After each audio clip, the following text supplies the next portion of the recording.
Hi, and welcome to video 17 in the Ableton Tips and Tricks video series.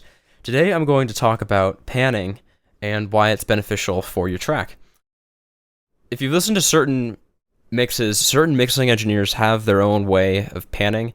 Because it's such a subjective subject and because that there is a ton of information, I'm not going to get into panning types, just panning in general. The reason we pan is because it allows you to clear the clutter out of the way and make your track sound a little bit more natural. If you're mixing an orchestral mix, then what that means is you want to place the instruments accordingly in the stereo field where they are situated in the orchestra pit. If you are tracking a band, the same thing applies. Where are they? In the stereo field. You want to give each instrument its own place so you can actually hear it clearly, but also by doing so, you also clear the clutter out of the way, and you also make it sound a whole lot better. And actually, if you're looking for more punch out of your drums, it will happen if you pan it correctly. So what I'm going to do for you all today is I'm going to launch scene 1, and I'm going to just start panning accordingly. I'm going to let it cycle once through, and then just start the panning process. If you're wondering what track it is, it's Daft Punk's Give Life Back to Music, and I've been able to play it by ear into MIDI for all of you today. So let's get started.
Alright, so now I have it panned how I want it, and I've got it this way. You've seen me move my panners back and forth, and what I'm doing is listening in my headphones to see how it's going to sound within the stereo field.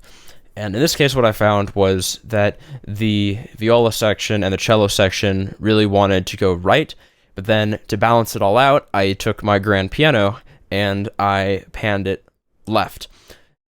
The other part is when you start panning, make sure it's balanced, because otherwise, if it's not balanced correctly, it's going to sound like everything is coming out of your right ear, your left ear, or it's in the middle in a phantom speaker.